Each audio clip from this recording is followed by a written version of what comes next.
television highlights of the news of yesteryear.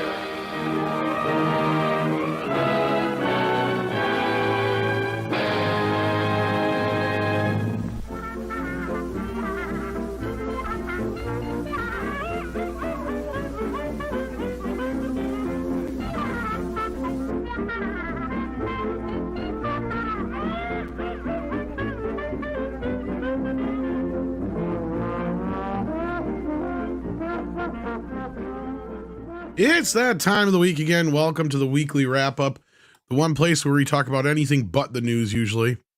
I'm Tom Connors. Joining me is 32 flavors of Nick 32 flavors of Nick Weiser, if I could talk today. All 32 of them while we're at it. Welcome, Nick. Thank you, Tom. Feels good to be here on a Sunday night, too. Haven't been on this one before, but, thank you for inviting me. Obviously, it's a bit of a slow weekend, but we're going to make good use of our time and have some fun here. And hail to the chat, hail to the mods. I see you all out there. Hopefully, you're all having a good Sunday evening, and also happy MLK Day for those who especially have a day off tomorrow, whether it's from work or school or whatever. So let's enjoy it tonight. Yeah, so happy MLK Day, or however you want to, I don't even know how you say that. How do you say that? MLK. I get that, but like it's, we're celebrating. I don't understand that. Like, you don't say Happy Abraham Lincoln Day, or Happy President. Do you say Happy President's Day? President's Day. Happy President's Day. Yeah. Merry Martin Luther King Day. I don't know. Oh, hot dog. All I know is that the monument that they released or put out, whatever you want to call it, in commemoration of Martin Luther King. Yeah. Well, in the words of the movie Austin Powers, sort of looks like a big penis. If you're seeing it does. Oh no, of course. My computer is acting the fuck up today. I tell you. There it is. Okay. Like, I get what they were going for. I truly do. Probably gonna get knocked down from YouTube for showing this. Yeah, right. I get the idea, and I'm not gonna even knock the idea, but I'm definitely gonna knock the presentation, is pretty much, because especially from this angle does not help. There is no good angles for this thing. That's the problem. From one angle, it looks like somebody two-handing a huge cock. From another angle, it looks like a turd. From another angle, it looks like somebody getting eaten out. Like, it is, yeah. I didn't see that angle. Whoa. Okay. That's the two biggest comparisons, or three, I should say, biggest comparisons have been a dick, a turd, and somebody getting ate out. Yeah. I've seen the BBC one. Yes, I've seen the BBC, and I definitely have seen it is the biggest BBC in the world.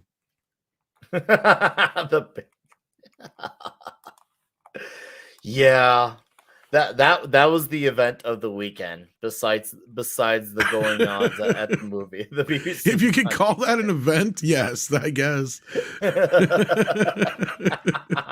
It's a huge monument. It's a huge, literally huge. Huge. Oh Lord, is this a Christian stream? It's a Christian Slater stream. That'd be cool if we could get Christian Slater on here. Right? Man, that'd be fun. That would be absolutely sweet. He's doing a show now, isn't he? Like, he was. Is it still on? I don't know. I could not tell you.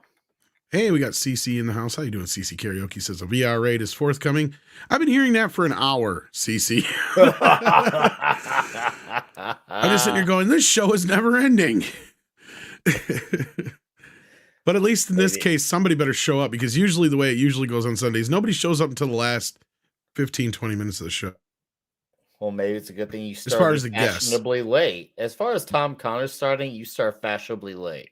I'm always late. See it that way. But we have a great crowd joining us. We got Stunt Brat in the house. We got Aaron Ratliff here. We got Sander Hammerslag, Warrior of Justice. We got Fat Elvis in the house. Sorry to hear about your daughter, Fat Elvis. We got Snowdub here, who's going to be right in with us here shortly, so can't wait to see him. We got Bad Bunny here, 16-bit mascot. Welcome, kids. Hit that like button. Share out the link. Let everybody know that we're live. We got Batmanuel here. Sean Estep is here. Cartoon Man's here. E. Clay Thomason's here, throwing down the BBC monument. That's right. Duck Nation, Tree Rock Creations, Mecha J, if I didn't say so already. Olaf Van Ness. Welcome, Monkey Jeebus, Sean MNT, Michael Gonzalez, Billy Go, Boom, Shadow Dragon, and more. Thank you for being here, guys. We got SP4H, I see there. Nicholas Horton, the lovely Sherry is here. And Hey, Mr. Sherry. Buttcrack Media as well. Marks 47, Zilla. Welcome everybody. Eat Read by Nature. So many regulars. D Bud Martin throwing around a wrench in the chat. Thank you so much. We got John Parson here. Project Cambrian. Thank you so much for being here, guys. Please hit that like button and share out the link. That helps. So with that, as Andre likes to say, it's not like I really have anything planned. You know what I mean? Yeah. It's all good, man. I mean, we could take note. Let's see at what's been going on the last few days. We already well discussed the Ant-Man trailer. We could see that Megan seems to be doing okay at the Megan's box actually office. it only had a 40% drop, I guess, or 41%, something like that. Yeah, It's pretty damn good. It does have sustainable legs. So even though I'm not really, I guess you'd say, generally interested, I am happy to see that obviously there are people, there's good word of mouth going around about it, and I'm happy for them. That's great news. So I'm like, okay, good. Hey, why not? So if it gets people to go see a movie, if they're actually excited about it, especially for the horror genre, that's great. That's what we should be having. So hopefully for those who saw Megan, hopefully y'all like it. And of course, Avatar is doing monstrously good overseas, as I predicted. Now it seems like its U.S. number is strong, but not as strong. It's got legs, undeniably so, but it's definitely not going to hit the first movie's numbers. But I think it'll come maybe a notch or two under. It won't be like a big drop the way the first Black Panther was to Wakanda Forever. I think it'll be a little bit closer in numbers than that. But yeah, but of course the overseas is the real news there. Yeah, and it looks like Valiant's done, so hopefully those guys will be hopping in here soon. And yeah, no, like of course, like I said, this show has kind of become the one show where we don't talk about the news, but it is nice to see Puss in Boots is actually doing very well still, considering it's on VOD. That's true. That's another one that's been a sleeper hit because I looked into the numbers on that. That actually went up its second weekend. Grant didn't open up to the well, here I go again, my word, hugest numbers. It did not, and then it actually went up. So and it's maintained. So hey, credit to that movie for doing that. That's great. And not to like get on the whole Avatar thing because that's like the last fucking thing. Yeah, I want to talk about right now is that like I'm still not convinced on its numbers. I think there's some fudging going on. I feel like people are not taking into account how much it's making domestically compared to overseas, because like the original one was like 40-60. This one's more like 80-20 or 75-25 skewed as far as 75% being overseas and only 25% of the box office being US. And I'm to the point where I'm starting to wonder if it's not because of Avatar that movies like Puss in Boots and Megan aren't doing as well, and they could be doing better. I mean, I don't have any proof to that. I haven't seen anybody really getting into it at all, but I was bringing it up a couple weeks ago and I'm like, look, I'm curious to see how many theaters are selling out for Megan, yet you've got 3 or 4 theaters in most of these multiplexes full of Avatar that aren't filling up or even half full or empty. And those could be potential Megan screenings. It could be that the screenings that have people selling, they're really selling, and not all of them are, and the ones are not selling pretty much aren't. That could be one thing too, because there's that, like, and this is going to be a weird comment, but outside of YouTube, when Spider-Man No Way Home came out, I knew of normies all over who saw it, and I knew of normies all over who saw the first Avatar. And it seems like it's not been that with the second movie, even though it's got these numbers. And I'm like, maybe I'm just in a weird bubble now where I don't know anyone who's seen a second movie outside of YouTube, because obviously we have friends within our circle that yeah, because the first one didn't even make $1 billion stateside. The first one only made 778. So I mean, yeah, I guess, but still, I don't really care at this point. I'm so sick of Avatar. Yeah. Don't I worry. didn't. Hey, in a few more weeks, we're gonna be talking all about Ant-Man, for better or Oh worse. Lord, you got a point there. That is true. That's gonna replace Avatar. You know it. Yeah. But I see there's over 300 of you guys watching here. Valiant's in the chat. Hopefully he'll be in here on the stream soon after he grabs a snack and whatever it is he's got to do. Thank you so much, guys, for being here. Hit that like button, share out the link, let everybody know that we are live. So it is a Valiant raid. Thank you so much, guys, for hopping over here from Valiant Stream. We appreciate it. And of course, thank you to the Wrenches for welcoming everybody in the process of. So, But let's not talk about the box office. There was a movie I saw that was released in theaters, but I don't think it was released in any major capacity. Ooh, go on. I was hoping a few people would have gotten to watch it. We could talk about it tonight.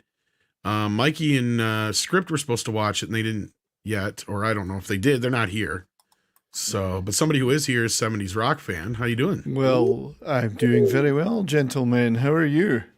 Doing the best I can. At least I'm not LeBron James, who just released a movie that didn't even make $1 million today. Oh, well, sure. Did he get carried off the field of battle with a splinter or cramp, perhaps? No, I don't know. But House Party is bombing like movies used to bomb in the 90s. Right? Like That was. So no, I'm not even kidding. The number wise, like it only made $4 million at the box office. That back then in the 90s when the original came out, that'd be like, yeah, that's a bomb. Sorry, it's like done. it's like a throwback bomb, then, isn't it? Really, it's a callback. Kind of. There you go. But the other movie I saw didn't even show up in the top films because I don't think it has a very wide release at all. Because it is available both in theaters and on streaming, so they don't like to put them on both 9 times out of 10. This is one of those Lionsgate Saban films, and that is The Old Way with Nicolas Cage. Oh, yeah. Did you guys see the preview for this at all?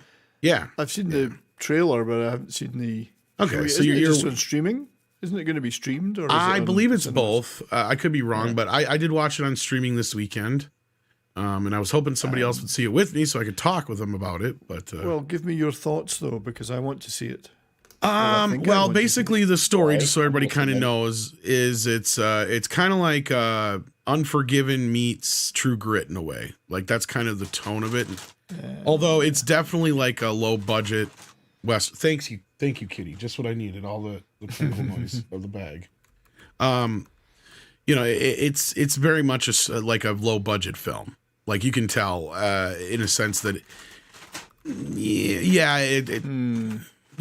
but it's got a decent cast. It's got Clint Howard as well as a few others. Oh, great! The legend.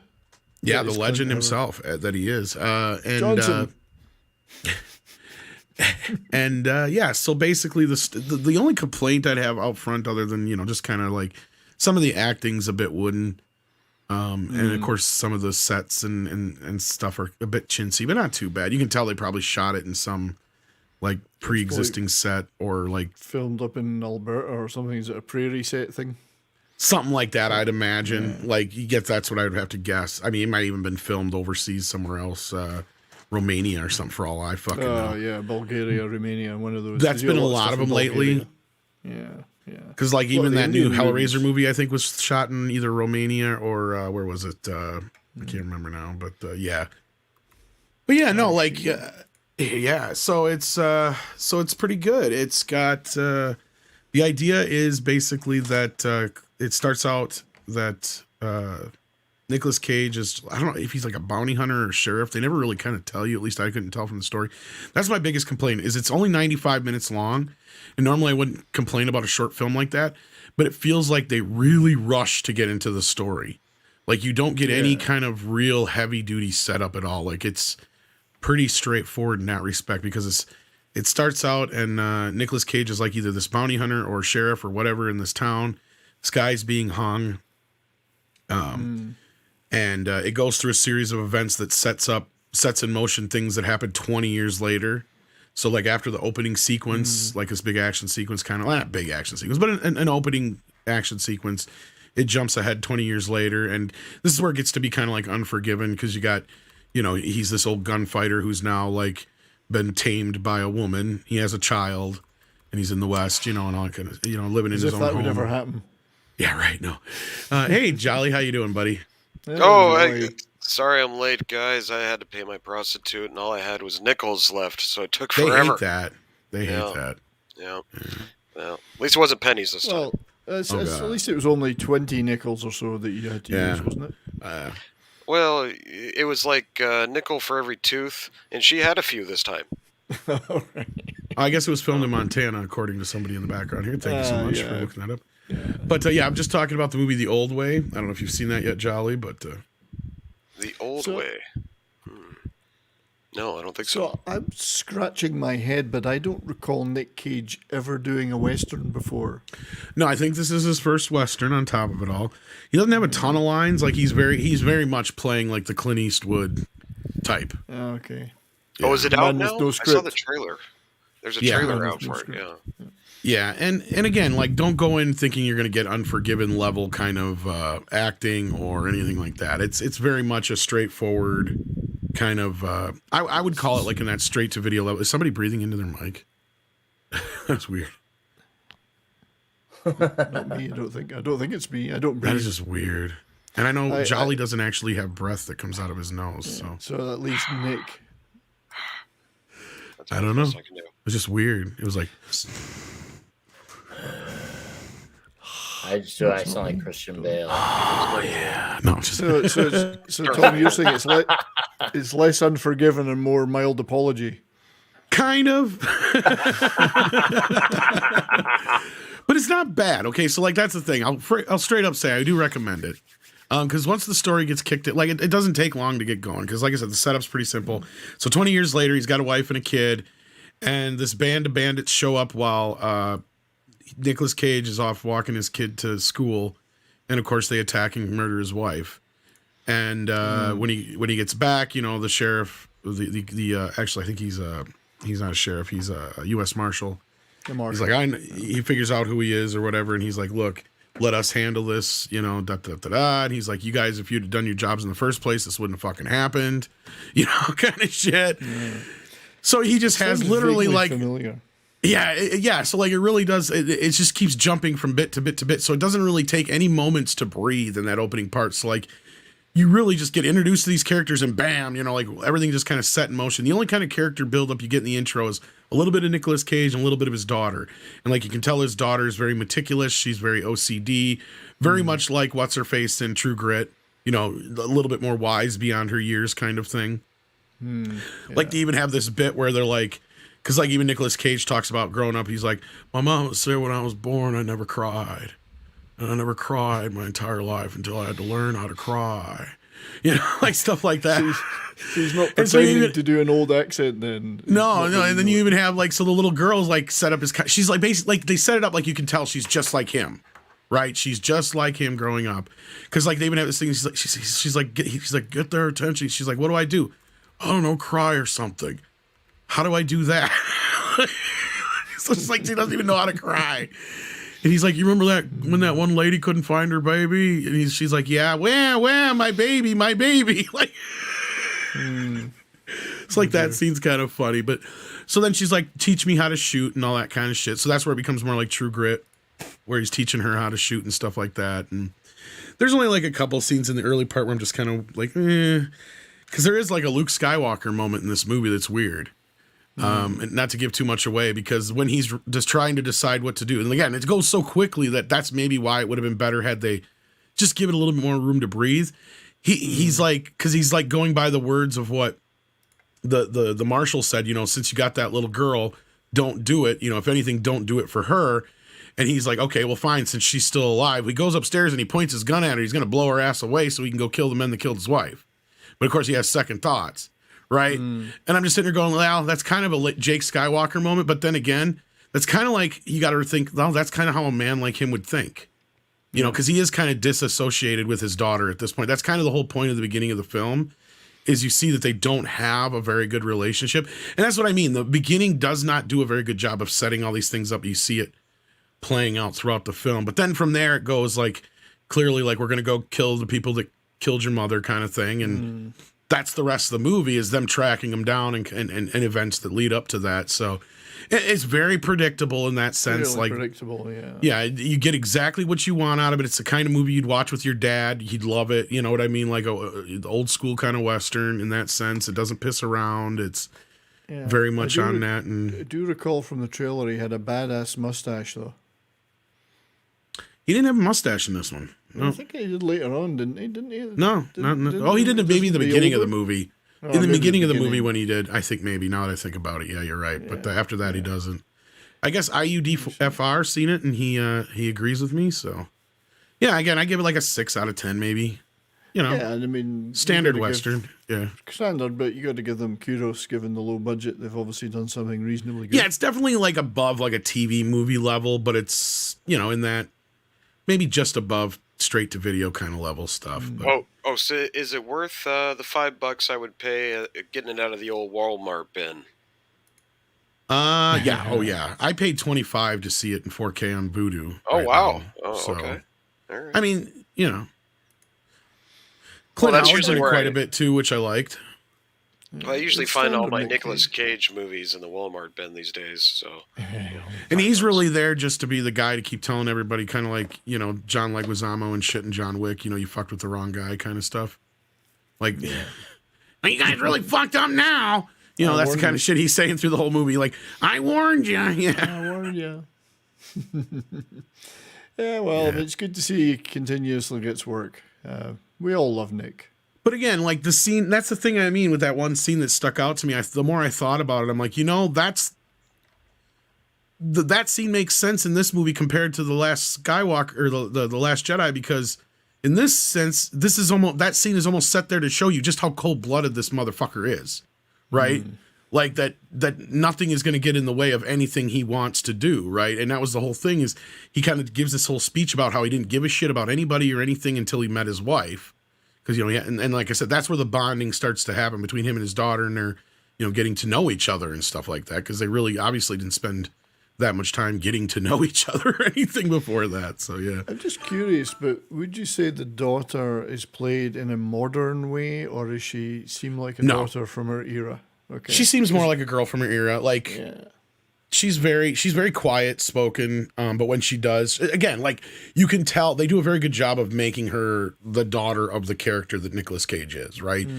She's very meticulous, like he is, in a sense. You get this very, like, it has almost like a little bit of did you guys ever see The Professional with Natalie Portman and what's his face? Or Leon, as it was entitled in Europe. Yeah, there's a little bit of that. There's a little bit of that. Not like, don't like go in expecting that, but there's like a little bit of that in a sense. But like, she's a lot less lackadaisy than, like, she's very much, she listens to everything. You can tell she's paying attention to everything.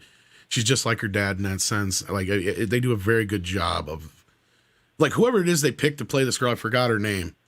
I don't remember seeing her in anything else. She's pretty good. Yeah, I've not seen. She's from Game of Thrones. Yeah. She was in the Tomorrow War, but she must have been in a small part in that. I don't recall her. Ryan Kira Armstrong. Yeah. You know, she's got a kind of a petulant look on her PR photos, which is very modern. I was just wondering, one of my pet peeves is Westerns, but they make the kids in them like they're from the 2020s, you know. I don't like that at all. Yeah. No, I didn't feel at any time there was any too modernistic, you know, stuff. Firestarter. She was in that Firestarter. Oh, she's in the new Firestarter? Yeah, that's right, yeah. Which I haven't seen, but anyway, nice. I'm good. What else did you see, Tom? You said a couple. I just watched some older stuff for we do a Blu-ray show every Wednesday night. So that's right. Yeah. Actually, just watched the first 3 Iron Eagle movies again. Nice. They just started releasing a little bit of quick reviews on what is it, The Last of Us, that new series coming out on HBO. Yeah. I've actually been hearing some kind of good things from a couple of somewhat respectable, you know, YouTubers, and it's got my curiosity, but, you know, I'm of course going to be very precautious because I know what happens in the sequel, you know, with the games, and you know how it takes a crazy turn. That's what I'm curious about. Is like, they're lucky that right now the stuff they're adapting is the early stuff that people like. Right. And when they get to that stuff, I'm curious how that's going to roll over. Yeah, season 2 could go really bad. But so far, everybody's saying the first episode's pretty dynamic, really well done. So I'm curious. Yeah. I've heard that. And Fat you are Elvis is curious. thanking you, Nick, that your stream is on Tuesday, so he doesn't have to watch Night Court. Oh. Evidently, that new Night Court starts this week. I saw the trailer for it. I'm like, what the fuck? Like, Yeah. because like, wasn't John Larroquette's character in the original show like the prosecuting attorney, and he was a big dickhole? Wasn't that kind of the whole thing? And now he's like acting like some woke activist fuck or some shit like that. I'm like, what the hell is this? Like, this ain't even the same kind of character. And he's like the only returning character too. That's what's weird. I don't know. I actually enjoyed the original Night Court. I'm not looking forward to this at all. So whatever. Yeah, it doesn't appeal to me, but I mean, I know it's not like Night Court's not like everybody's like a show everybody's seen, but like, yeah, but I mean, it's been done. I'm tired of revivals, you know. Yeah. Like, I guess that's all they've got. poor Mr. Plinkett, indeed. Indeed. We got some super chats, though. We got a new member. The Union of Amateur Strategists is here and is now a member. Thank you so much. We got Warrior of Justice. It says, is his daughter a national treasure? Yes. Yes, indeed. Yes. Walter Tomaszewski. Oh, go ahead. No, I was going to say, is there a showdown at the end? Perhaps some kind of a face-off?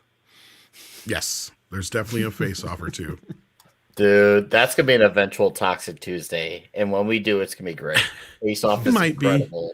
I mean, I'm probably building it up a lot, but that's what I was trying to do. Is I'm not trying to overhype it because it's not like you're gonna get like, oh my god, it's fucking amazing. Afterwards. It's a standard piece of solid entertainment. Yeah, pretty much. Nothing exceptional, nothing bad. Yeah, pretty straightforward. I don't really remember anything at any time me going, wait a minute, you know, kind of shit or anything like that. So. The villains look pretty good. You know, some scenery chewing villains. That's what you want. Yeah. Walter Tomaszewski says 2 questions. 1, seeing that the mainstream cinematic attendance is down, how are independent cinemas doing? That is a good question. I know some of them are doing a little better than others, probably because they have a little bit more options and choices than some of them. But we're talking like the boutique places that are like the Alamo Drafthouse rip-off places and stuff like that are probably doing well.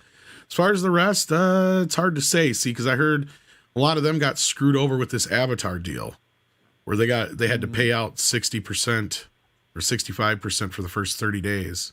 So they didn't even get to see any of the major box office take from that. And number 2, are the streaming services in any financial straits? Oh yeah, they all are. They're barely scraping by. And this just goes back to the typical thing we always say, that the whole reason they wanted to get into the streaming market in the first place is they looked at Netflix and like, oh my God, look at how much money Netflix is bringing in, without stopping and realizing, well, yeah, that's the case when you have one central hub for everything. Once you spread it out and do it yourself, you like, and my analogy is like, okay, if you make doohickeys for Netflix, which is the store, and then you're like, well, fuck, we make all this money off these doohickeys. Let's make our own store for doohickeys. Well, now that you've made your own store for doohickeys, not only do you have to make the doohickeys, but you have to pay for the rent on the store, the overhead for the, all the stuff to put in the store, not just the doohickey itself, but the shelves to put the doohickey on, the cash register, the heat, the lights, the insurance, the employees, all that other kind of stuff that you didn't have to pay for before. And you have no money coming in now to pay for that. So, yeah. Sorry, you were going to say something, John. Oh, I was just going to say that I know Disney Plus has been tanking in subscribers and viewership, and their slate coming up does not look good. I mean, I have not seen anything that really looks mind blowing. I think they're really banking a lot of their revenue on old Mandalorian. So we'll see what happens. But Disney Plus is in trouble, guys. Here's the thing. Let's just pretend Mandalorian season 3 ends up being, I don't know, it does pretty good. Like, how's one show gonna carry that entire thing? That's the problem right there, Nick, is you have a situation where a show like The Mandalorian, which isn't even nearly as popular as something like Cobra Kai or Stranger Things or Not anything even like close. that. Yeah, no, Yeah, it's not. It doesn't. It's not even close. And I'm just saying, okay, so let's be fair. Like even though I'm not interested, I'm always still paying attention to numbers and the business happenings and stuff. And obviously, the people who I know who still watch Star Wars, most of them seem to be pretty receptive of Andor. That most of them did. I'm not that's But it was just like one of the least watched but shows, no unfortunately. one. Yeah. But yeah, but here's the thing: but other than that, no normie was talking about it. Like not even casual Star fans were talking about it. You had to have the most diehard of the diehard who are still sticking around, thick and thin, for better and or worse. And yeah, most of them were receptive of it, but other than that, yet no one was talking about it. So it's just like it wasn't getting bad publicity, it wasn't good publicity, it wasn't just getting publicity, period. And like I Well, said, and how's Mando gonna change that? well, That I never heard of one show that changes everything because that's like, and let's be fair, I'm making a basketball analogy. Like even Michael Jordan can save an entire team on his own. Now, obviously, he greatly enhanced the team, but he also had a Dennis Rodman and a Scottie Pippen, and that's what Netflix had. Besides the Stranger Things, they had a Cobra Kai. That you need to have a team. Each show is a team, and they bring that network together to do well in numbers. That Right, one that's thing is Squid not going Game to change the too. game. Yeah. Yeah. yeah. Well, there's somebody here who can actually probably give you a better answer than me on that. And that would be Mr. Valiant man. Renegade. Hello. Howdy. The question was, Valiant, how you doing? The question at hand was, are streaming service in financial straits? Yes, they are. Yep. And kind of touched on this tonight on our show. And that is that these streaming services for years, right? They were being battered by the Wall Street analysts, the big beer investment crumbles. bankers. Yeah, it's like, look. I like beer battered better than crumbles sometimes. Oh wait, you meant like battered, like beat up. Like beat up, yeah. No, but beer battered stuff is good too. No, but really, I mean, everything was about the almighty subscriber, right? We want to know, the earnings calls for all these companies were all, how many new subs you got? How many new subs you got? How many new subs you got? And it's like, at some point, I started asking myself, okay, but how much money are you making off these subscribers, right? Because there's a high cash burn rate in streaming services. It's the appetite that you constantly have to feed the beast with new content. Now, what are you spending to create that new content? Is it actually justifying a profit margin or return on investment on the back end for the subscribers that they're bringing in? And with very rare exception, the answer has become largely no. And finally, in the last just 3 to 6 months, we've seen a turn start to happen with Wall Street analysts and the big investment companies that, maybe how many subscribers you have isn't ultimately important. Like this is not the pinnacle of measurement from a financial standpoint of how successful a streaming company is. It's like, you have to actually be profitable, right? All this money you're spending on not only creating content, but advertising and acquiring subscribers, it has to go somewhere. So y'all were talking about like Andor and all this kind of stuff. We brought that comparison up on the show tonight. It doesn't matter if you're making Willow or Andor. Willow and Andor both probably had relatively similar production budgets for what they were.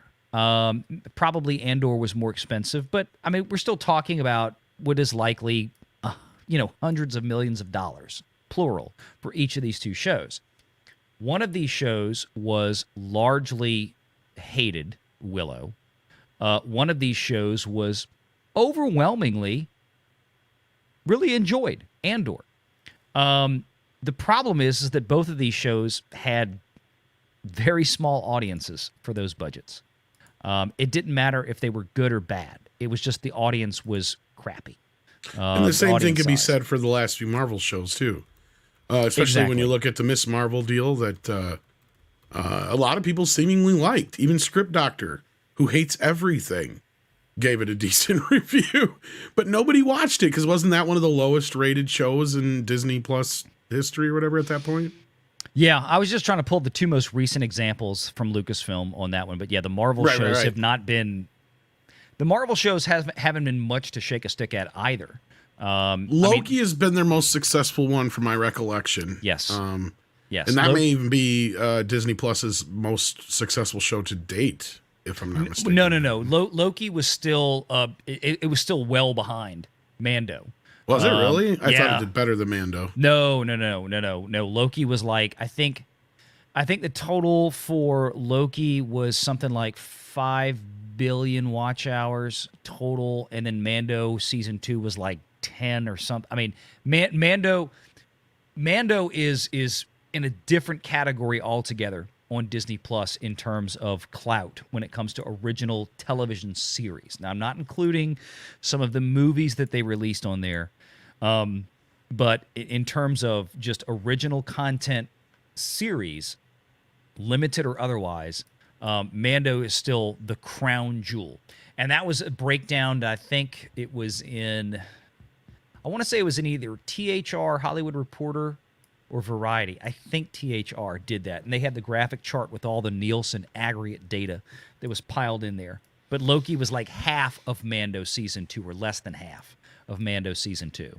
So Mando Season 3, again, this is what they're banking on. And, you know, one of the reasons that they did what they did with Book of Boba Fett, where they had 2 episodes that were completely Mando, basically, was because we've surmised from the information we've heard, and we kind of put the puzzle pieces together, was the manufacturing and licensing partners out there for toys and merchandise and things like this.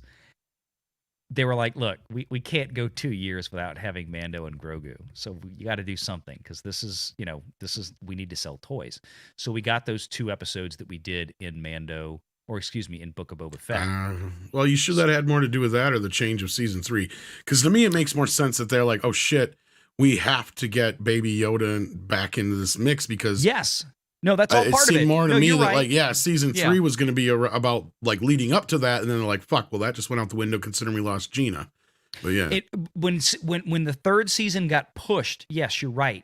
Because it was like, season 2, the big triumphant return of Luke Skywalker, the biggest thing that Star Wars has had since Disney bought it by leaps and bounds, with Skywalker showing up at the end of that season for Mando Season 2. That was at the end of 2020. Right? Yes, December 2020. It was like the week before Christmas, I remember. Yeah, the end of 2020. And Mando Season 3 now is starting in February or March or whatever it is, next month or month after, of 23. It's a huge gap, 2 years, 2-year gap between Mando and Grogu. So they were like, there was a lot of clamor. We got to stick something in, because sales of even Grogu have fallen off a lot. Right, Valiant, the whole Mandoverse. I went to the Dallas Con to go hang out with Drunk 3PO and Gina, and talking to Jay, she's been having lines around the block, and we still don't know the pushback that we're going to see on this next season with her not being there. Because, I think there will be a lot of people that'll tune out just because she's not there, and it's going to hurt them. They'll end up chalking it up to taking so long to get into season 3, but yeah, I think you're right, Jolly. I think or Snow or whatever. Because like what'll happen is like you said, they'll have like a 30% drop off in ratings, at least, if not more. Right. And a big portion of that's just going to be because of the how people Andor, as far as I'm concerned, and bore a lot of that brunt. And Obi-Wan was one of those things that people came back to. Because how did that do for their ratings? So I thought that actually did better than Mando. Now that I thought about it, I totally spaced out. Which one? Obi-Wan. Oh no, Obi-Wan's Nielsen ratings nowhere close. Okay. Close. See, I thought it did pretty well. But actually, I mean, well, okay. No, you're right, Tom. It did pretty well by Disney Plus average standards, but it did not approach anywhere close to Mando. It just didn't. So Valiant, how good would Mando have to do in terms of, I guess, the ratings and the views to, I guess, save Disney Plus? Because I just don't see, even, let's just say if the show was well received and it did good, I just don't see it if it hit gangbusters numbers, it's saving the network. Can one show really do that? And if so, how high would that have to be? Is that a unrealistic precedent, or no, I think what? it's in Go the ahead. realm of possibility. Look, Okay. if Mando season 3 should, if it's done well, if it's done at least on par with the Okay. gravitas that Mando season 2 had, it should, by in terms of views and watch hours, blow season 2 out of the water. The reason is, and this is what people continuously forget, is when they're comparing these shows, and this is why things like Loki and the MCU products and some of the more recent Star Wars products have been viewed as being very poor performers. The subscriber count, the number of eyeballs available to watch these programs, has not been steady for the last couple of years. It's gotten a lot bigger. So when you're talking about like Mando season, like the biggest show on Disney Plus has been Mando season 2. The one behind that was Mando season 1.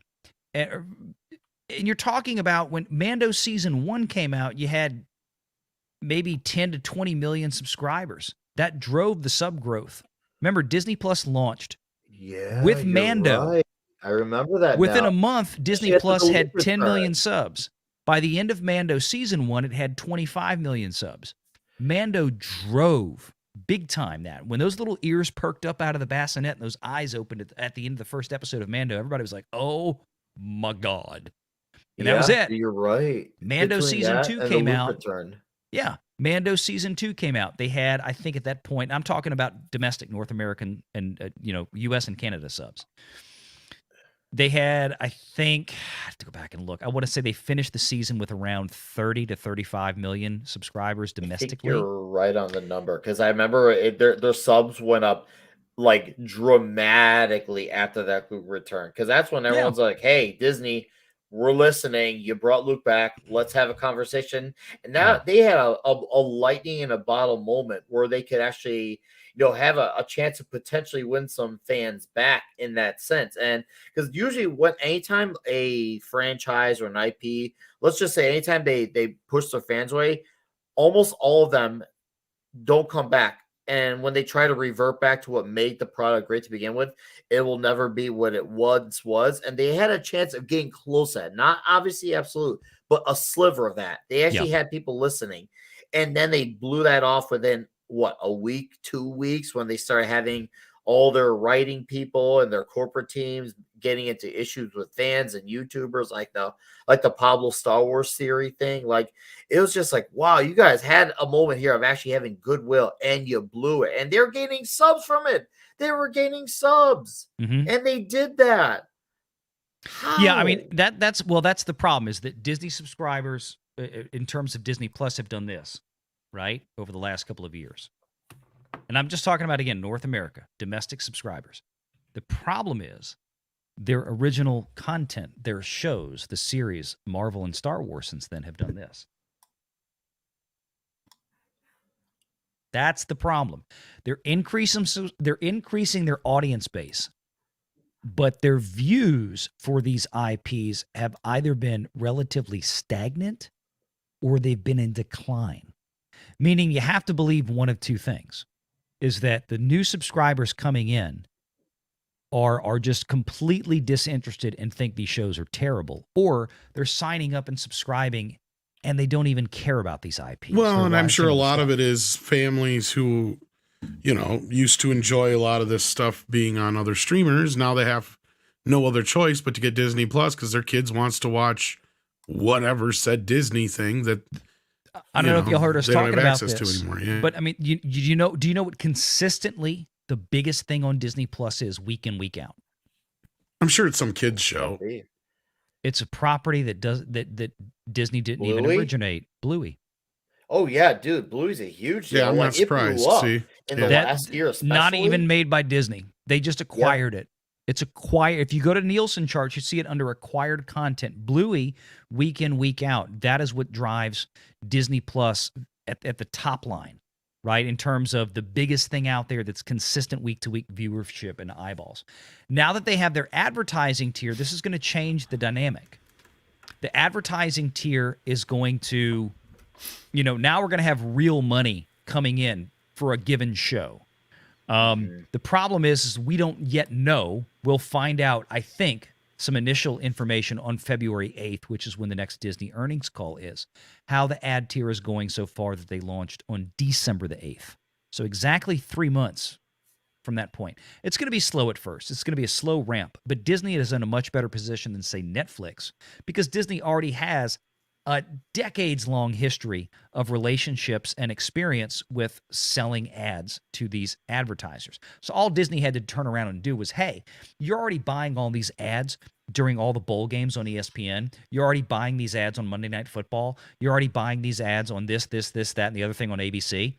Do you want to add another package on Disney Plus for your advertisement? Yes or no? Of course, a lot of them are going to say yes. Netflix was starting from scratch, right? People were shocked in the last few weeks when Netflix came out and said, well, we've actually only converted about 9% of our subscriptions to advertising based.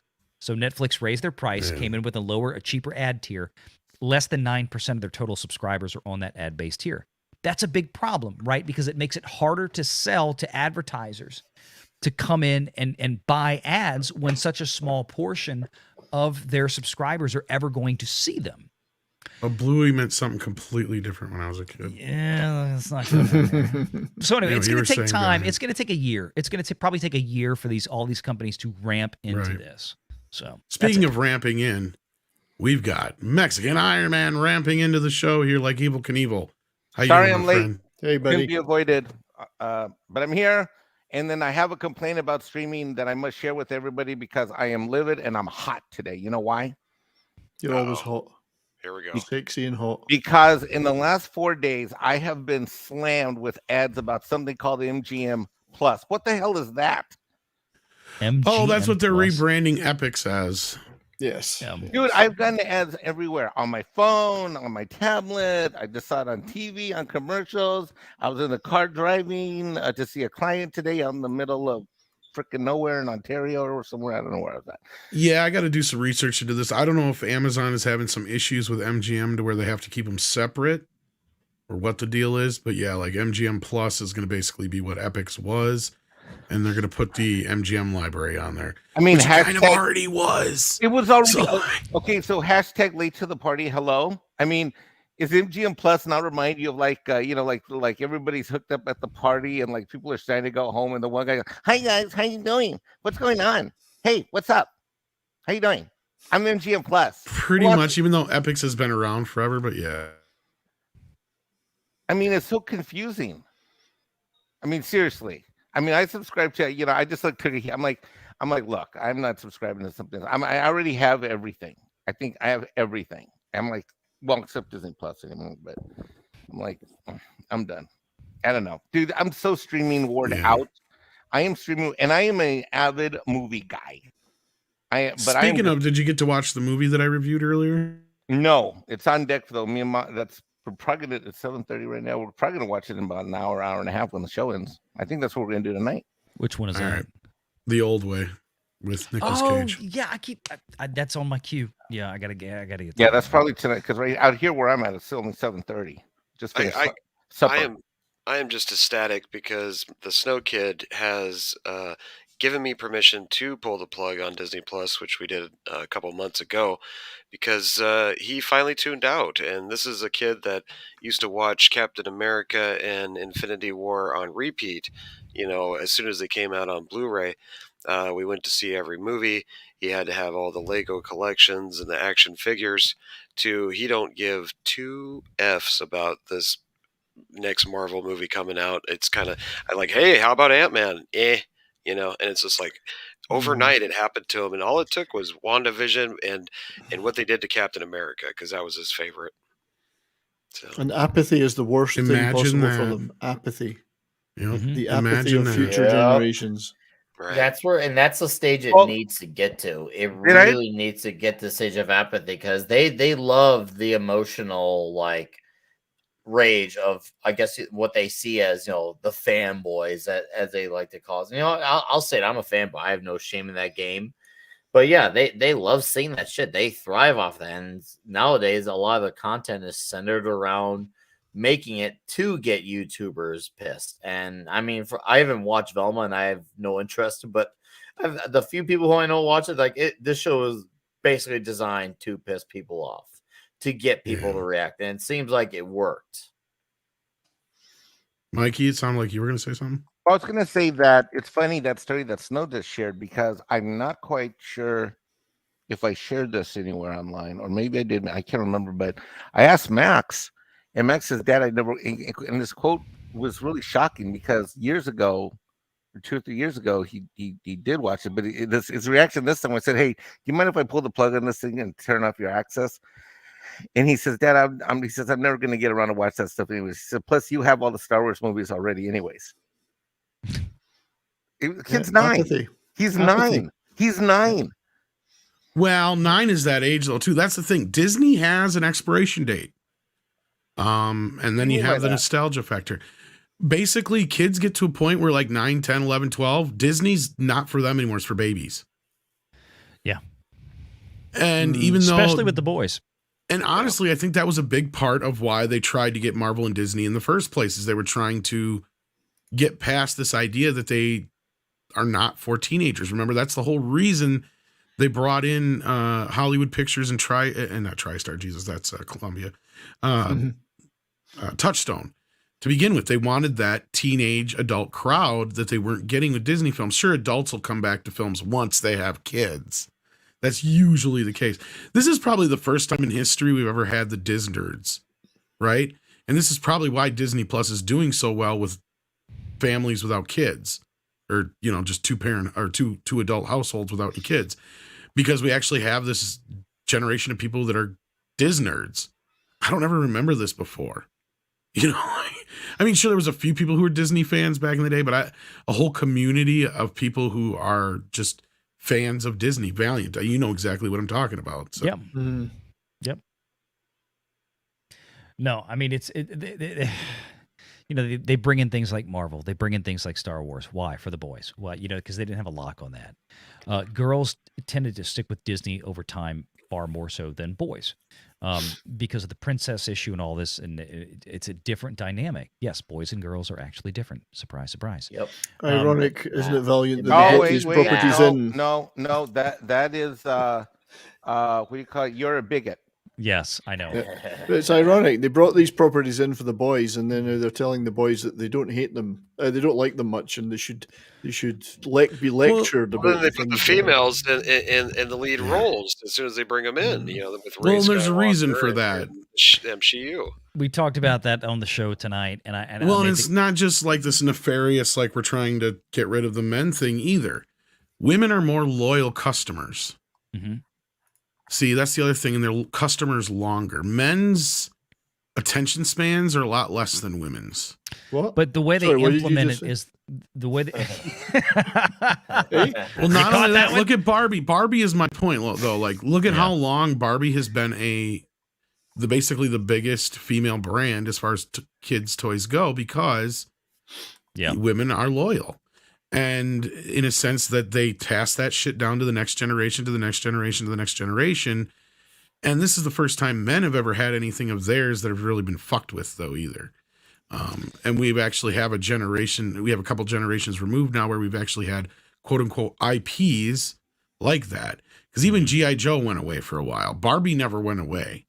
Right. Well, Barbie was one of those things where it was always relegated to merchandise, right? It was always Barbie merchandise. You put a TV commercial in there, buy the Barbie doll. Here's the newest Barbie doll. Here's this and that. They might have had. Yeah, it wasn't until the 90s where they finally started doing all this stuff. Yeah. Yeah. Now we're getting this Barbie movie, which you and I are in complete agreement. I thought the marketing was brilliant for this. The way that it played its trailer for this movie. They didn't try to change anything, right? They made Barbie look like Barbie. You get Margot Robbie in there. You make this movie look, the color scheme and everything in the trailer is like, oh my God, this is Barbie. Am I going to go sit through and watch this? No. but I'm going to look at this trailer and say, well, not only that, it's a specific generation of Barbie, but go ahead. Sorry. No, I was going to say exactly. And that's just it. This trailer was built very, very shrewdly. This trailer is meant to appeal to exactly the most valuable target audience that IP has. It was really sharply done. The problem on the other side is that let's look at Hollywood now. Let's look at the Lucasfilm Story Group. Let's look at who's running a lot of these other TV shows now, right? It's all we want to diversify things. We want to bring in more, we want to have women telling more stories and all this kind of stuff. Well, you're talking about a generation that looks at our generation, us Gen Xers and beyond, and looks at them with disdain. And the problem with Hollywood is that they have been led to believe by a bunch of gobbledygook and garbage that they can take any IP they want and that the given audience for that IP is going to show up and spend money no matter what. So they can take that IP and they can pollute it, they can pervert it, they can change it, they can turn it into a vehicle for socio-political messaging. And the old stupid white patriarchy is just going to still show up and buy those movie tickets. Well, guess what? No, we're not. Because it's crap. It's poorly written. It's poorly executed. It's insulting to the IPs. It's insulting to the fans. And no, we're not just the big, dumb, stupid patriarchy, whatever the hell you think we are. We actually have taste. We actually have a conscience. We actually can observe things and realize that we're not going to be subverted and tricked by this.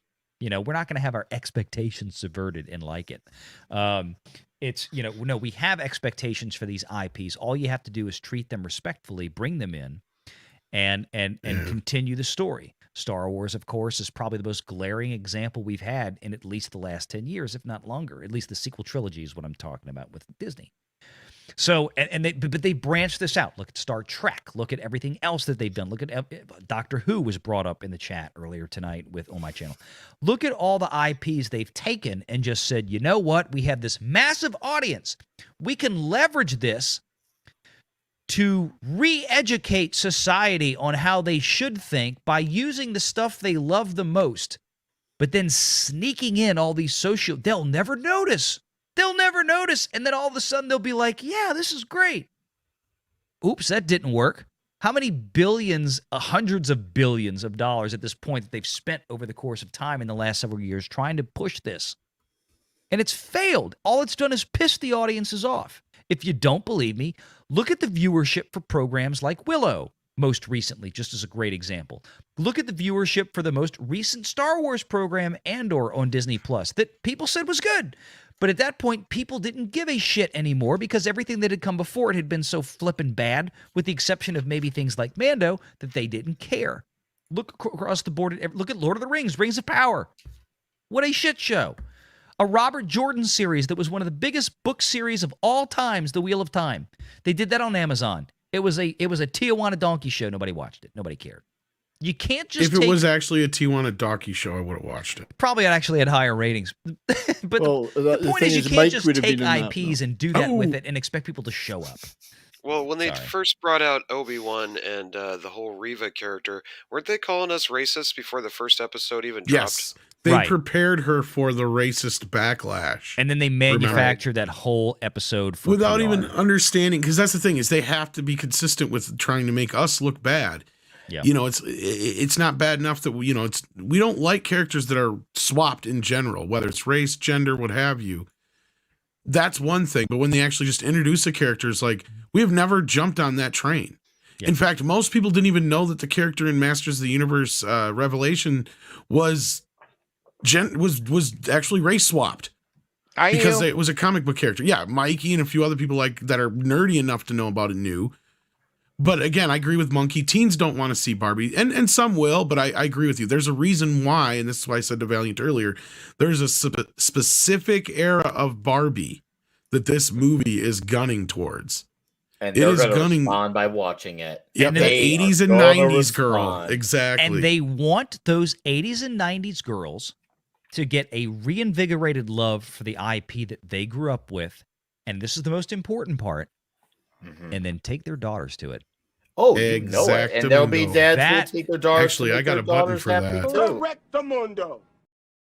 Yeah, that's it. I mean, it's like they're trying to bridge the gap to this next generation. And it's going to work. And do this. It will work. It will. And the grandmas will see it too, because grandmas all have Barbies. They'll bring back memories. Yeah, they'll bring back the memories. That's still one of Mattel's biggest properties is Barbie. And without even seeing the movie yet, just seeing the trailer, the amount of love, passion, and obvious attention to detail that went into that, I'm like, if they would just do this with a boys property, guaranteed success. That's where they broke Star Wars. Fucking team, for instance. Yeah. Also, I understand Monkey Jubas's concern with the teenage thing. Here's the thing, though. One, they like there's gonna be the moms and the grandmas who are bring their teenagers, and that's they're why Margot bring Robbie their is children. Yeah, that's another thing. Thank you. You guys beat me to I think I was gonna lead with that. Tom, you are perfectly percent. There, it's Margot Robbie. She reaches out to that audience, and they don't even seem to have she to can know who reach Barbie out and is, touch or care me. who Barbie is. They It's see perfectly Margot possible, Robbie. Nick. Yeah, it's perfectly possible for teenagers to like a movie like that if it's written in a hip enough manner with the right humor.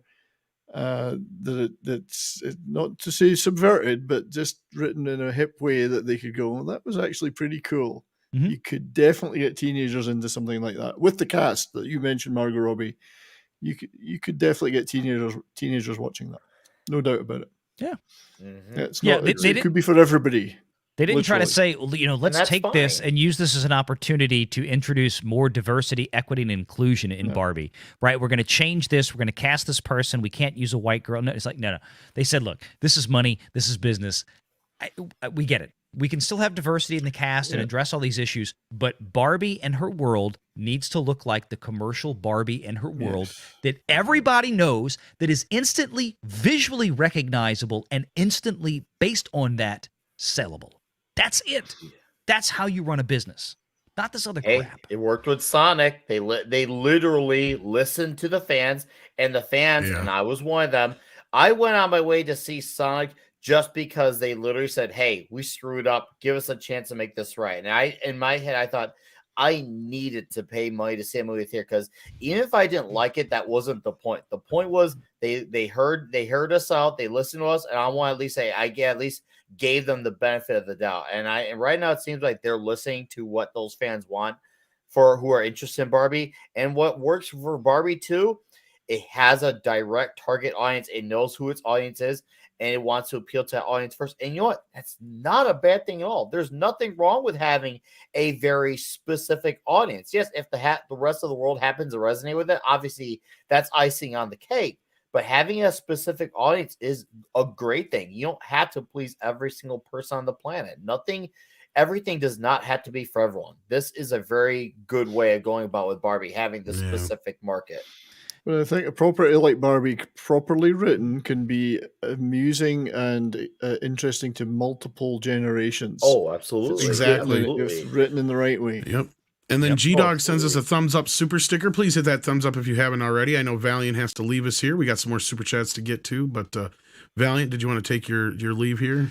Yeah, let me head out while I can. I'm just going to say, look, support the good stuff that's out there. I mean, when you see things like Top Gun Maverick, and it's just a great story. And I made the joke earlier. I'm like, look, if Top Gun Maverick had come out this summer and Pete Mitchell, the follow-up story was, it started out with, he was a completely drunk, degenerate loser, on the floor of a bar room, and a bunch of female pilots, 25-year-olds had to come in and show him how stuff is done. That movie would have failed its ass off.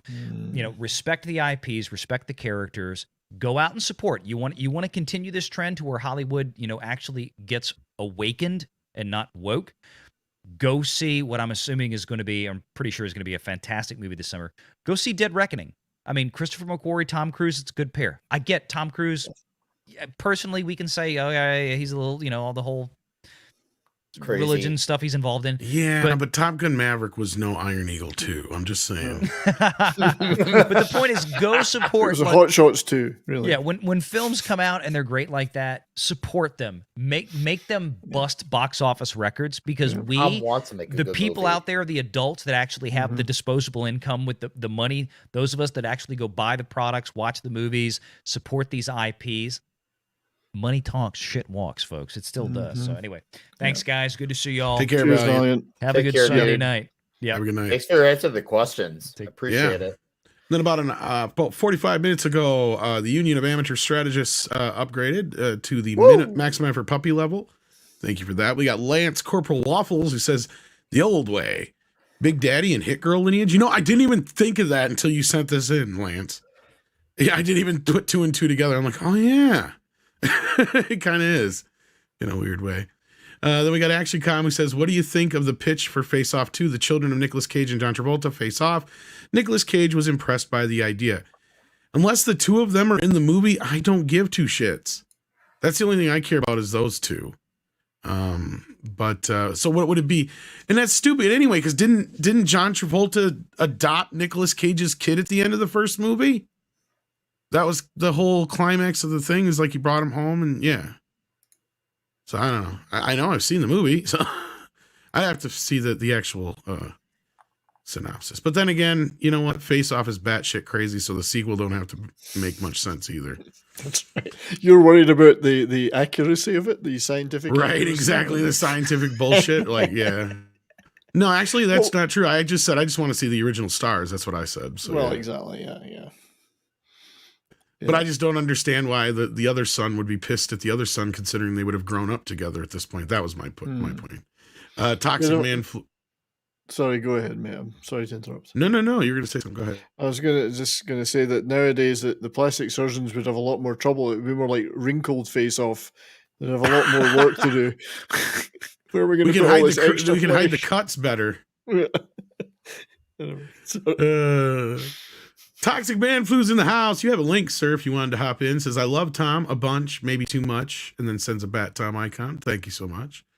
Mecha J has been a member for 4 months and says, The Last of Us is now airing on HBO, and I'm pretty excited to not watch it. Well, we were just saying how some people were saying it was getting fairly decent reviews, but we'll have to wait and see on that. As I pointed out before, G-Dog sent us in a thumbs up. Thank you for that. Camelbot Killer says, enjoyed your stream tonight, VR. WDW2. Sorry I didn't grab that just as he was leaving here. I just saw this now. Sorry about that, but I'm sure he will get the message. If not, I'll pass it on to him. And WDW also has the link if he's not busy, but they had a long stream tonight, so, you know. But yeah, so with that, Mikey, so you didn't get to watch the movie yet. What the fuck? No, sir. That it's on deck. It's literally the next one on deck for me. But I haven't got a chance to see anything in the last 2-3 days.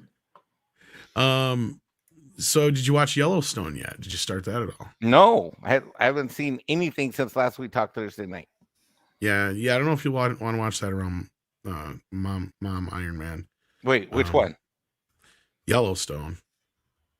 That's why. Well, it's just a little bit more adult. Let's just put it this way: the first thing that happens in the first episode before the opening credits is Kevin Costner has to shoot a horse. Oh, yeah. There's a lot of sex and stuff. That's something Mikey has to do for dinner every night, isn't it? Hey, you know what? That's Rachel. You know what? You colonizer. It's a burro. Yeah. First of all, you're wrong. It's not a horse. It's a donkey. Get it right. Snow was right. It's a burro. Yeah. Golly, you people. Have I helped you with nothing? It's gonna be fucking racist. At least do it right. God damn it. I mean, you guys have had me around now for Tom, what, a year and a half now? 2 years now? Come on, people. Yeah, I can't wait to get into 1883 next either. Hold up. He's got the Black Sabbath Dehumanizer artwork as his avatar. Neon Knight. True. I'm just saying. Neon Knight's a good person. That my eye caught that really quickly. Shout out to Neon Knight for that. Nick. Yeah, he's a great guy. Or girl. Dehumanizer. Good stuff. Anyway, Mike, I'm sorry about the joke. I just saw a window of opportunity. That was all. Oh, I see what he did there. It's impossible to, window of opportunity. Offend me. He's trying to ignore the joke now. It's impossible for you people to offend me. Why did he say something about you Elf? lie? We saw the whole goings on between you and Snow. I think it's possible. I leaked the text. Sorry, Mike. Dude, yeah, you know what? So much for what about what? Well, here's the joke with Snowdub. Snowdub, people don't really understand the real history of this. Me and Snowdub, what's it been now? 4 years? 5 years? How many years have we been? How long have I known you? I've known you for at least 4. How long have you been lovers? least 4. Yeah. No, at least 4. 4 loving years. Yes. 4, wait, 18, 19, 20, Tender 21, 22? loving years. No, we're going on 5 years, okay? Because Snowdub, I've been listening. Snowdub was literally one of the first, like right after EVS, he was like right in there in the very, very beginning. Technically, you knew of me back in 2015, I believe, or 14 maybe. No, 14. So I'm at a 49ers game. I'm in the tailgate party, and I hear this song that goes something like, "What, Snow? Go. Go Hawks, go Hawks, go. Go Hawks, go Hawks, go." Except it's being broadcast by a bunch of Seahawks fans. And it's going boom, boom, boom, boom, ha, boom, boom, boom, boom, ha. Literally, I'm like on the barbecue grill and my hot dogs are bouncing. That's how deep the bass is. Fast forward, it ends up being Snowdub Music and Entertainment, and Snow is a Hawks fan. Pretty cool. And his people are in our parking lot. And it's not enough that I heard the stupid song before the game started. His team literally dismantled my glorious 49ers. Well, needless to say, me and him have had a 49ers Seahawks thing going on for years, and it never fails. When I don't text him, we win. When I do text him, especially if we have a lead, and I start saying, "Aha, you guys are going down," fucking A, we lose the game. Yeah, you jinx yourself. That's why this so past Mike Saturday, texted me a lot, is what he said. All I heard there was that, Mike, was that Snowdub makes your hot dog bounce. That's all I heard there. His hot dog bounce. Like Martin Luther King's. Oh, too soon? Too soon. I don't think so. It's not yet. 4 more hours. Too late. Oh. So who went to see House Party this weekend? Anybody? Bueller? Nobody? Didn't know it even came out. Yeah. Was it good? I don't know. I ain't fucking watching. I ain't watching that shit. Anyone? Bueller. I probably will be taking a movie in the next week or two, though, which is Pathan. Oh, you take that movie in. Pathan? Yeah. With the Just don't go see Python. Python. It's a totally different movie. Totally different movie. It's a movie about programming. Pathan is? No. Python? Python. No, Python is a porno, probably. Probably, but no, Pathan with starring Indian movie. Starring Martin Luther King Jr.'s Big BB, Big BB, Big BB, the one that's out there on the thing there. Indeed. The monument. It's a monument, all right. Is that what that is? I wondered what that was. It could be all things to anybody. Well, you know what's weird about it, is it's supposed to be based on a picture of Martin Luther hugging his wife. So the hands are supposed to be her hands holding his arms or whatever. It's really dumb. Wouldn't it have been nice just to do an actual statue? Well, probably. Simple old-fashioned statue. Yeah, probably. I guess or just like a big bust of his head even would have been better off. I mean, in this sense, it looks nothing like what it's supposed to look like. It looks like a big penis, which makes it even worse from one angle, and then it looks like somebody getting ate out from another angle. It depends what you're looking for, Tom. I mean, that might be. Well, it depends on your Friday night, yes. Yeah. But considering that Martin Luther was, I guess, documented as being pretty unfaithful to his wife, that's another thing people are pointing out. It's not a good thing. So things that are not highlighted about people that are famous that are no longer living, where we only talk about the good selectively. Well, it's just, it's so flaccid. Flaccid. Wow. Phrasing. But yeah, it's just modern. This is modern art, and there's a whole series of conversations can and could be had about that. I got to ask a serious question. What does this have to do with Martin Luther King? I wish I could tell you. Okay. I really want to know because I don't get it. Like I said, it's just based on that picture of him and his wife, but you wouldn't know that, right, Snow? Like if aliens come down to Earth 100 years from now, right? They're going to look at that shit and go, these people really like penises. They really like I just don't think it's an appropriate tribute, but then I'm old-fashioned. I happen to like real art, so, with actual talent. We should have sent it to the Chinese because they already know we have bigger ones over on the West. So you have very immense penises. Right. So it would have been like an offering. Here is a giant tongue for you. Yes, our penis is very small. Please don't nuke us. Here, have a big looks like we missed a super chat here. I'm sorry about Indie that. Phantom. Thank you for catching that, Nick. No problem. I don't even know how I missed it. Oh, I see why. Because I was doing the other super chats. That's why. Sorry about that, Indie Phantom. It got past me. 5 Canadian bucks says, I think Margot Robbie has hurt her own brand more than folks recognize. Her face is associated with Harley Quinn more than Barbie. Great stream team. Yeah, well, here's the beauty of it is nobody watched that fucking badass movie. Yeah, I think that could be erased pretty quickly, that memory. Yeah. One good movie, that would be gone. Yeah. But I mean, yeah, I get it. None of her films have really taken off, but as far as like recognizable actresses go right now, she's still in that pantheon of very recognizable. She's been, I think she was Oscar nominated for Wolf of Wall Street, if I'm not mistaken. And yeah, she is one of those that has earned her place, I guess you could say it in a sense. Now she hasn't had much box office business. If the script is good, it will be good, and she will be good in it. That's as simple as that. If the script is good, compared to the writing we've seen recently and many other things. But when you put her in something like Barbie, though, that's a plus, right? Like that's yes, I think so. Yeah, see, there's a difference between that and putting her in something that's completely like whatever nobody's going to give a shit about. It's even tough for any movie star right now to sell a property that isn't an IP.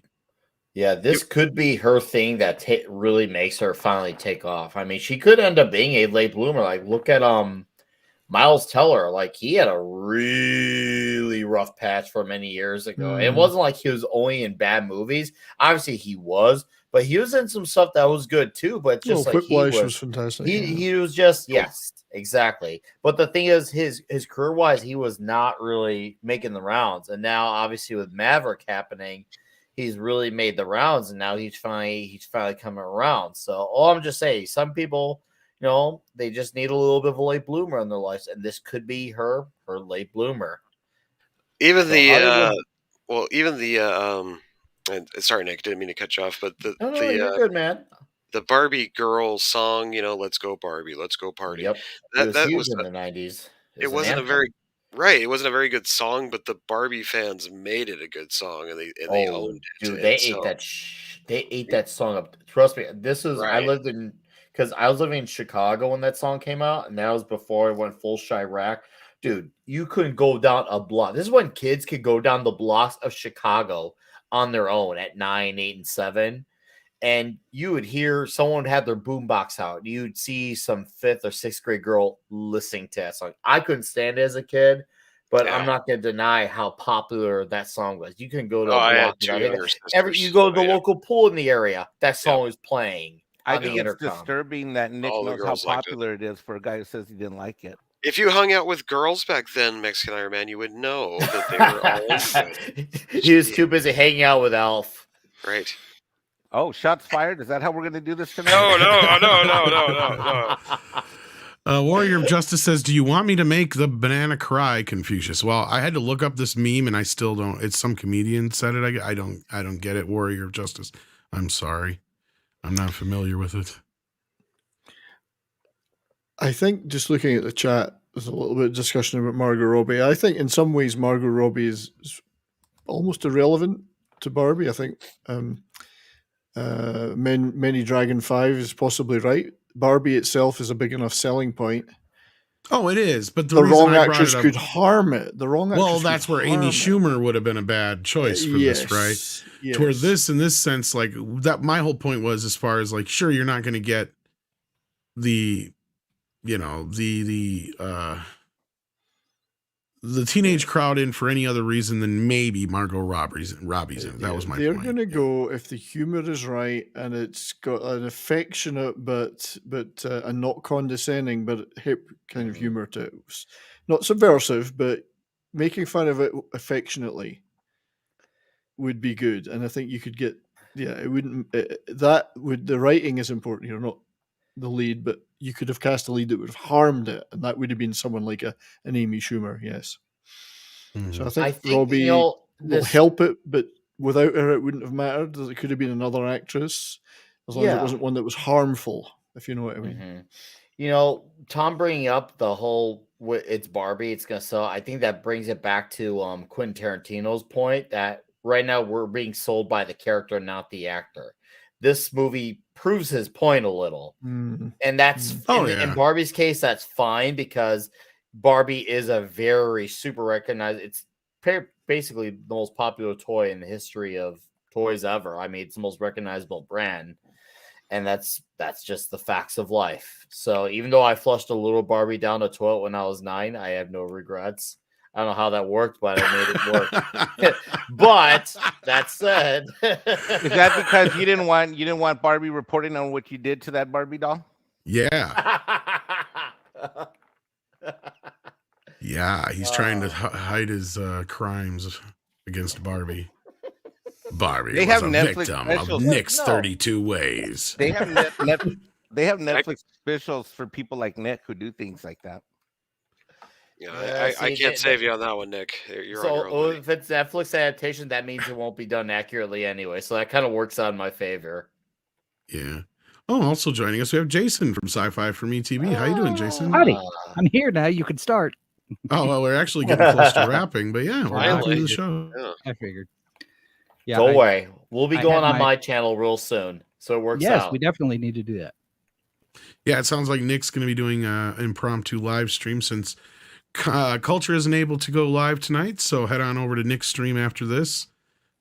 See what's going to happen. What do you got planned for the shenanigans over there? You know, it's basically since Comics Division canceled, Culture Casino canceled, and I was like, you know what? I'm going to fill the void. I'm not. It also times out. It's on a rare Sunday night that I have open, so I'm like, why not capitalize it and score with YouTube? So I'm gonna come, and I'm actually the stream is officially. Hold on, I'm gonna get it up.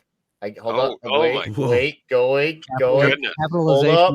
up. Oh, it's up. Okay, so let me see. Oh, everybody gets to come too. Yeah. Oh, we're gonna come.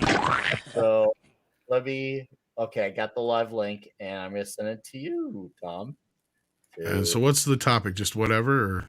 It's just gonna be a late whatever, kind of like how late night culture is. I'm ripping off culture, and on tonight's episode of Nick at Night, Nick shows that's it. You know what, Mike? I'm stealing it. We're gonna call it Nick at Night. And on tonight's episode of Nick at Night, Nick shows where to touch Barbie on his Barbie doll. Actually, I was going to ask Nick, what does Barbie taste like? What does Barbie taste like? Ooh. Mike, listen, I'm not plastic and tuna. Sorry, I don't live up to your fantasies, but you're going to hurt my feelings, you colonizer.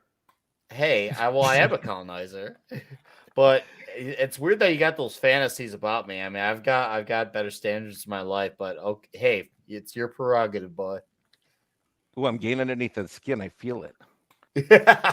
See, Neon Knight's got the right idea. You call it Nick at Night with like a K, and you talk about like Batman and stuff. See, like the dog. NIKE, no NIK @NITE.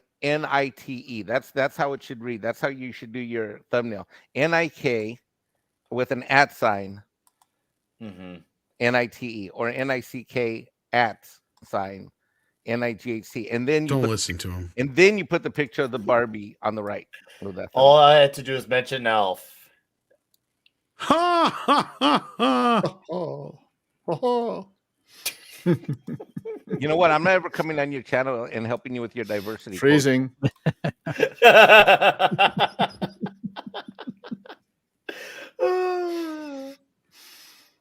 By the way, I'd like to thank the colonizers for giving me heating and air conditioning. Mikey!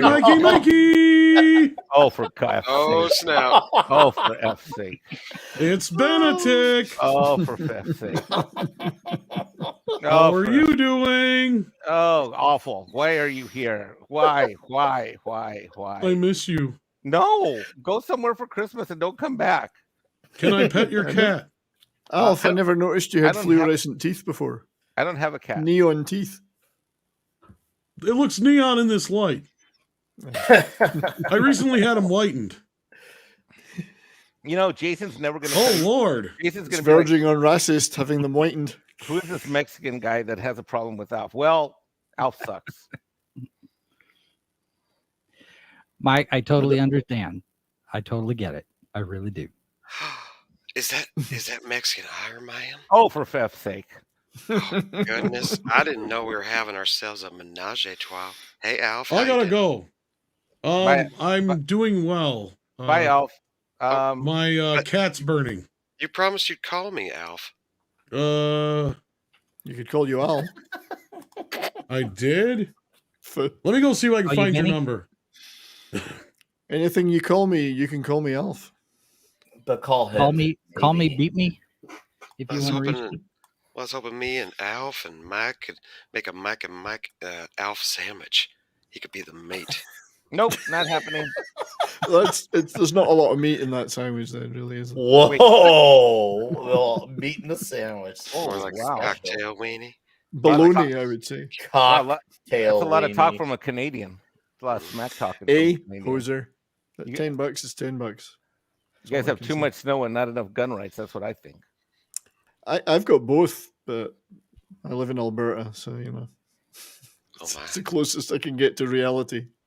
I saw, I can't even remember whose stream it was saying that Alberta is the Texas of Canada, almost. It is. It's Texas's junior cousin of the North. Yes. Oh. It's. I thought that was Wisconsin. No.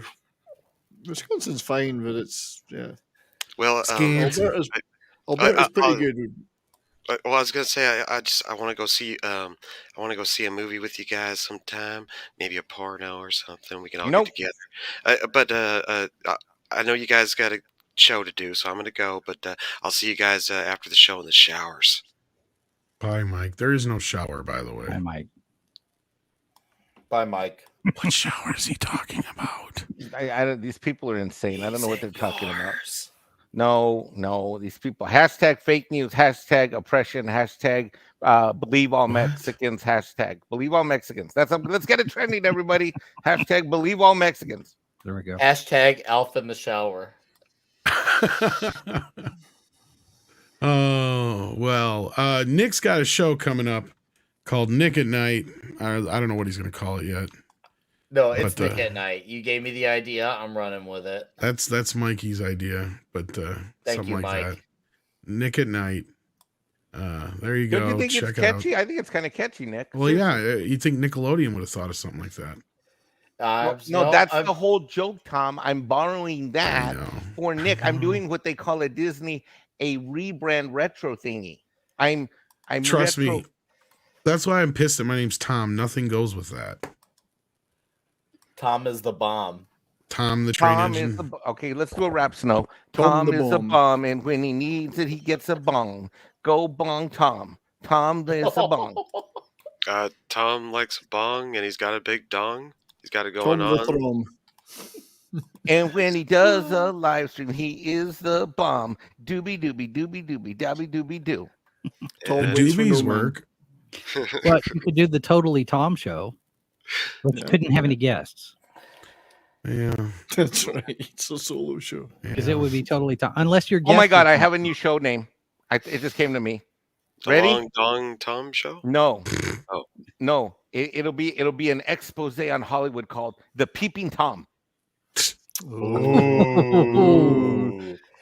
The peeping Tom. I like that. It's a Actually peeping got a good Tom. ring to it, Mike. And then on Probably the get and then on accused the, of stealing the comic book character from and then on the thumbnail he'll have a As a magnifying Gary. glass. When are we going to get the first Mexican Iron Man live stream, the Mexican interview especial? I'm not a YouTuber. Call it the Mexican Iron Stream. I'm not what? Ooh, that's Oh. Yeah, It would have no. The Mexican. Hold on. Mexican Iron Man presents in his first ever live stream. We'll call it "Swimming in the Stream," a Rio Grande live You'll stream. never fit all that in the title. Okay. See, I suck. I'm not a YouTuber anyway. So. Just a special, and once a week you bring on You're- one of your you're a favorite YouTuber. YouTubers, and you talk about them, and you share their channel. You talk about why you love their channel, and it'll be a great little interview where Mexican Iron Man. Better goes yet, interview one-on-one. porn stars. Like Barbara No. Walters. Barbara Walters, you know. I don't know any anymore. I She's mean, dead. She's dead. Anymore. So No, I meant- you do have IMDb Pro. yeah. Sure, it's not too hard to find some people's. It's not. What the hell just happened? We lost Nick because Where's Nick Nick? said that Nick's new show is more important. Oh, than he's his getting it friendship. started. You gotta go, see, yeah. I know Cheers, how Nick. he is. I see how he is. You Tuck see and that? roll, Nick. Tuck and roll, Nick. Yeah. So, Mikey, when Ghostbusters talked about not crossing the streams, were they talking about not crossing the Rio Grande then? Is that what you're saying? Possibly. Except it's pretty easy to cross a Rio Grande. Yeah. These days it's not so much all the challenges are gone. That's why my people aren't in the Olympics. We just walk across. I mean, You wade across it, yeah. I was really surprised when we went down for Thanksgiving to visit my folks in Dallas, and I was surprised how much the Red River was up. Red River is usually not. I mean, that's the top of Texas, but it's usually not. It's usually not got any water in it. Was lately. the Trinity in Dallas up at all, or was it usually just a stream? I don't know. I don't know that the Trinity is doing a whole lot. I'd have to ask my dad. It's usually just a stream, but if that was up, that would be something. Yeah. So I see. Great city, Dallas. I used to live there. it can be. It can be. Parts of it are good. Certain parts. Well, and I hear about this Universal Parks going into Frisco, and I'm still trying to wrap my head around the idea that there's a Barnes and Noble in Frisco. Because when I was growing up in Dallas, there was nothing in Frisco. Frisco was empty. Yeah. I have a very good friend lives there. They're going to be able to walk to that theme park. Now, whether that's a good thing or not, I don't know because of the traffic, etc. But up there now, you've got the Cowboys practice arena. You got tons of restaurants and stores. Yeah, Frisco's but I can't booming believe now. I can't even think about what kind of infrastructure they would have had before all of this goes in. Oh. This going in, I don't know that they're ready for it. But I haven't been there in a while, so I don't know what they've developed. Public transport per se. I mean, the Dallas Metro thing, the DART doesn't go up there, so you got to drive if you're going up there. It's about half an hour. Eventually they'll have a train going up there. DART's been really impressive looking around at all of the rail, all of the light rail that's going on. Wow, that's not bad. Yeah, it's not bad. Impressive. It's better than the 2 miles of track we got downtown Kansas City that goes nowhere. I've seen that. Yes, that was the dumbest thing. It was like, excuse me, wait, you're spending how much on this? And it's going to go from here to here, and that's it? Well, I bet Mike could tell you why that was built, and it's 2 words, and one of them is laundering. Yeah. Yeah. I don't know what the first one might be, but the second one's laundering. Yeah. Yeah. I'm sure. Yeah. That's racist. That's Kansas City, Missouri. Is what saying that you know about money laundering? That's not racist. That's anti-accountant. That's CAP. I just feel like saying that because I just feel that's what I'm on a roll tonight. And you know what it is I'm in California and I'm surrounded by it constantly in the media, so I'm like my spidey sense is heightened. Do you give out free advice for new businesses? Yeah, for $19.99. Free $19.99 free and advice. A can of internet gas. 2 advices for the price of 1. Special offer this week only. Mm-hmm. Can you ask me one question? Twice. Mm-hmm. Same question. How dare you? Who is that little gross pixie? I don't know, but she got arrested. Did you hear about that? Did she? Yeah, I did, but she probably got released right away. Just for publicity, probably. Yeah, it's probably not well, faked. it was some coal mine thing they were protesting against, and the protesters got violent, so she was among a bunch of them that got arrested. So yeah. So with that, I don't know if there was anything else to cover. I guess might as well head on over to Nick's. Here's the link again for everybody in the chat. There you go. Nick Weiser is going to be starting up a stream here. Check it out. Mikey, you got anything coming up since you're the biggest YouTuber on here? What? No. The widest. Certainly the widest. I definitely want to say thank you for letting me come on tonight, Tom, and being able to... Well, no, just to be able to stream with a legend YouTuber like Mexican Iron Man. And, it's an honor. It really is. So thank you, Tom, for well, he is a legend among legends. Okay, you know what? Okay, hashtag, I'm feeling like hashtag fake praise, hashtag bad idea, hashtag. Well, you say you're not a YouTuber, and the problem is, Mike, you YouTube more than most people do. So. Okay, you know what? Hashtag believe all Mexicans.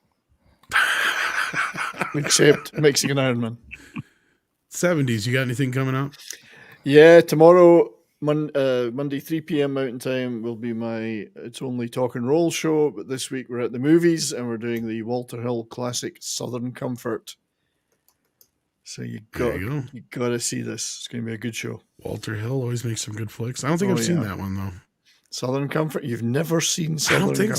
I don't think so. I may have, but I don't think so. Well, you may have to listen into the show after Midnight's Edge in the morning then. When am I supposed to sleep? No sleep till Hammersmith. Come on. No sleep till Brooklyn. I can't believe you've not seen Southern Comfort. It's a classic. I may have. Yeah. It's a friendly place unless they don't want you there. Whatever the tagline is. But great cast as well. Keith Carradine, Powers Booth, Fred Ward, Peter Coyote. Brilliant cast. Sonny Landham. Sounds good. Snowdub, what you got coming up? I do puppet stuff, so if you like that kind of cringe, but I would like everybody to mark their calendars for February 7th. It's going to be a Taco Tuesday. Mexican Iron Man will be there this time because he missed my birthday last time. But that's my birthday, February 7th. But I thought he wasn't a YouTuber. Well, no, he couldn't show up last time because he was so busy with his YouTube channel. Oh, what the F? No. But this year he's going to be there. So February 7th, I can't wait to party. Tom will be there, Drunk 3PO, and probably a bunch of other weird people and puppets. So, yeah, come hang out. So mark your calendars. February 7th is also Star Wars Podcast Day. Oh. I'm going to explain is that this, still Mike? a thing, Star Wars? I thought it was dead. That was a joke. Ba-boom, bam. Ba-boom. No, He's trying to distract from what's on screen right now. What is?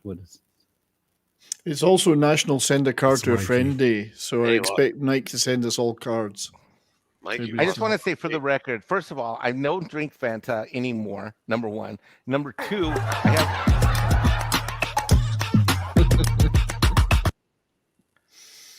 Why I hate that... like a butterfly, and he's sting like a spelling bee. Please welcome Mike Tyson! Cinquantano. Oh, I got it! I don't That's appreciate totally my Mike. I don't appreciate my likeness being used in contraband and in video. I'm going to contact my attorney for copyright infringement. Yeah, but your attorney didn't do the copyright infringement. It was Tom. So why Contraband, contact is your that like attorney? is it contraband like a 3-piece musical outfit from Iran? Sounds like it. that's a good one. I like this guy. Weren't they down in Colombia, the Contras? No, I don't know. Hey, the February 7th is also International Clash Day, the band The Clash. So that's a good day. Snowdub, you got anything else coming up besides that this week? Oh, Tuck and Roll show every Saturday night. Come hang out. We always do a lot of fun stuff over there. Yeah, that's pretty much my my craziness. Then I like to hang out with whoever will have me, Tom. So I appreciate you bringing a lonely puppet on tonight. It's always fun to have you, brother. And Jason of Sci-Fi for Me TV. Check out Sci-Fi for Me TV. What do you guys got coming up here? We got a loaded week. Lots of stuff. Holy moly. Shows. Live from the bunker, Monday through open line Friday. H2O podcast Tuesday night. Ranker Pit Thursday night, where we're talking about Star Wars Bad Batch, and we'll probably talk about the Pablo Hidalgo stuff and other things. And then Good Morning Multiverse is our big news program on Saturday morning. Cool. Busy week. I have no idea what I'm going to talk about tomorrow, though. When do you ever find time to prep? Never mind sleep. Yeah, I know. I don't know how this man does it. He produces these whole shows. And, I know. I can barely get up in the morning. In between naps. Yeah, right. Yeah. All right. Well, thank you everybody for being here. Do head on over to Nick. Tell him we sent you. If I could fucking talk, Jesus Christ. All right. Take care, everybody. Have a good night.